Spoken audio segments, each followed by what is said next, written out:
अस्सलाम वालेकुम नाजरीन, स्मार्ट न्यूज़ में खुश आमदीद। शुरू अल्लाह के नाम से। ऐ अल्लाह, दरूद नाज़िल फरमा हमारे आका हज़रत मोहम्मद सल्लल्लाहु अलैहि वसल्लम पर और उनकी आल पर। स्मार्ट न्यूज़ जुल्फ़कार अली भुट्टो की करिश्माती शख्सियत पर खुसूसी वीडियो पेश कर रहा है। मज़ीद डिस्कस करने से पहले स्मार्ट न्यूज़ चैनल को सब्सक्राइब कर लें। जुल्फ़कार अली भुट्टो हर दिल अजीज़ शख्सियत थे। 1965 में पाक भारत जंग जो 17 दिन जारी रही, इसमें उनकी सलामती कौंसिल में तकरीर ने पाकिस्तानी अवाम में इनकी मकबूलियत को और बढ़ाया, और जब ताशकंद में अयूब खां और शास्त्री में मुआहदा तय पाया, जिसे मुआहदा ताशकंद का नाम दिया गया, ये मुआहदा जुल्फ़कार अली भुट्टो और अयूब खां में वजह तनाज़ा बना। भुट्टो ने कहा, यह मुआहदा पाकिस्तान और इसके अवाम के साथ धोखा है। इसके बाद उन्होंने फौरी तौर पर अपना इस्तीफ़ा दे दिया और मुआहदा ताशकंद के नुकसानात से अवाम को आगाह करने लगे। भुट्टो अवाम में जलसे करने लगे और तुलबा ने अयूब खां के ख़िलाफ़ मुजाहरे शुरू कर दिए, और 13 अप्रैल को भुट्टो को अयूब खां ने गिरफ़्तार कर लिया।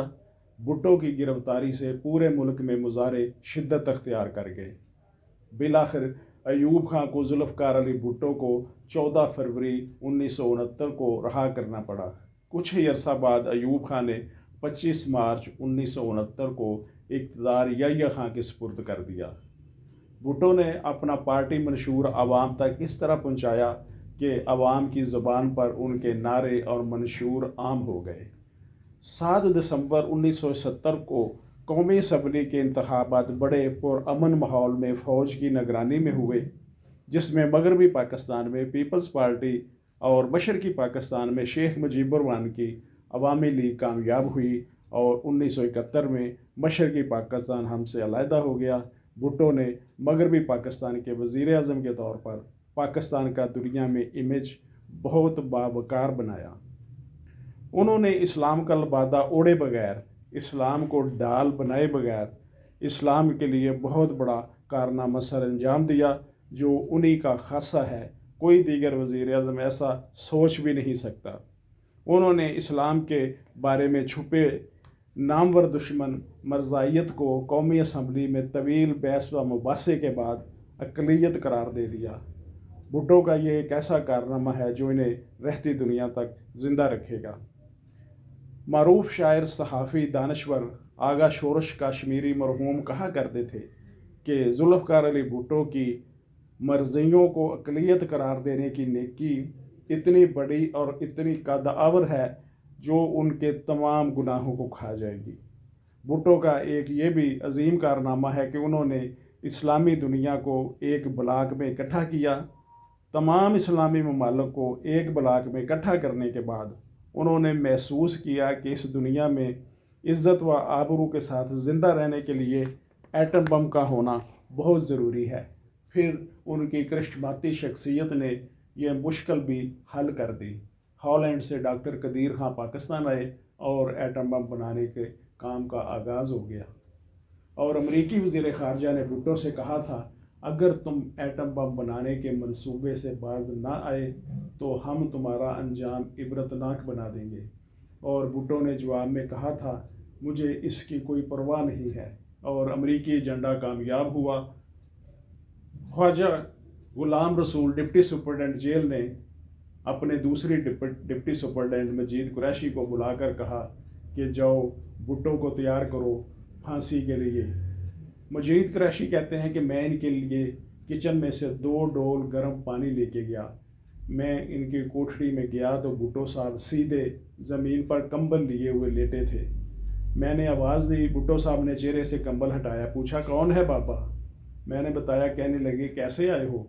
मैंने कहा, सर मैं कोई अच्छी खबर लेकर नहीं आया है। कहने लगे, व्हाट? मैंने कहा, today is last night to you today is the last night to your life and you are going to death. Bhutto साहब ने कहा, व्हेन? मैंने कहा, जस्ट नाउ। भुट्टो साहब ने कहा, वेयर? मजीद कुरैशी ने कहा, इन दिस जेल। मजीद कुरैशी कहते हैं, मैं भुट्टो साहब के पास बैठ गया और उनको बूस्ट अप करने लगा और कहा, भुट्टो साहब, you are a politician, you are a historian. आप कहा करते थे اگر کبھی یہ وقت آیا تو میں رسے کو چوم کر گلے میں ڈالوں گا. Now the time has come. آپ اٹھیں, اٹھ کر نہا لیں, میں آپ کے لیے گرم پانی لایا ہوں. بھٹو کہنے لگے, نہیں, میں ایسے ہی جاؤں گا. Have a not looking fresh. Majeed Qureshi نے کہا, کم از کم منہ ہاتھ ہی دھو لیں. کہنے لگے, نہیں, میں ایسے ہی جاؤں گا. مجید قریشی نے کہا, صبح میں بے نظیر صاحبہ کو ملنے کے لیے جاؤں گا. کوئی ایسی بات جو آپ ان سے نہ کہہ سکے ہوں مجھے بتا دیں, میں صبح جا کر ان کو بتا دوں گا. کہنے لگے, نہیں, ہم نے جو آپس میں بات کرنی تھی کر لی ہے. اسی دوران superintendent jail Bashir Khan, magistrate اور کلنر رفیع تینوں انٹر ہوتے ہیں. انہوں نے آ کر سلام کیا. بشیر خان نے اپنا تعارف کرایا اور کہا, میں آپ کی وصیت لکھنے کے لیے آیا ہوں. بھٹو صاحب نے کہا, وصیت اب کتابوں میں لکھی جائے گی. جیل سپرڈنٹ نے کہا, اب ان کو لے چلیں. مجید قریشی کہتے ہیں, بھٹو صاحب چلیں, فاصلہ دور ہے, اگر اتنی دور آپ چل کر نہ جا سکتے ہوں تو میں نے سٹریچر کا انتظام بھی کیا ہوا ہے. کہنے لگے, نہیں, میں چل کر جاؤں گا. اور کہنے لگے, I want a cup of coffee. Majeed Qureshi نے سپرڈنٹ سے کہا کہ بھٹو صاحب کافی مانگ رہے ہیں. انہوں نے کہا کہ نہیں, سامان سارا پیک ہو چکا ہے, ہم لیٹ ہو رہے ہیں. ان سے کہو کہ چلیں, پھانسی گھاٹ کی طرف سفر شروع ہوا. بھٹو نے راستے میں کوئی بات نہیں کی. پھانسی گھاٹ کے قریب جا کر مجید قریشی نے کہا, سر, یو آر ہسٹورین. وہ سامنے رسا ہے, اٹھیں, اس رسے کو چوم کر گلے میں ڈال لیں. بھٹو صاحب نے ہاتھ آگے کیے. مجید قریشی نے ہتھکڑی کھول دی اور بھٹو صاحب کے ہاتھ پیچھے باندھ کر انہیں 4-5 قدم چلا کر اس پھٹے پر لے گئے جہاں پر انہیں کھڑا کرنا تھا. تارا مسیح جلاد رسے کو فائنل ٹچ دے رہا تھا. تارا مسیح نے فوراً ان کے چہرے پر نقاب ڈال دیا. بھٹو صاحب نے کہا, مسٹر قریشی. جواب میں قریشی نے کہا, جی سر. بھٹو کہنے لگے, اس نقاب کو ہٹا دو. یہ ان کے آخری الفاظ تھے. لیور کھینچ دیا گیا. ایک عظیم لیڈر عالمی سازشوں کا مقابلہ کرتے ہوئے پاکستانی عوام سے چھین لیا گیا. میر محمد امین, ایڈوکیٹ, سمارٹ نیوز.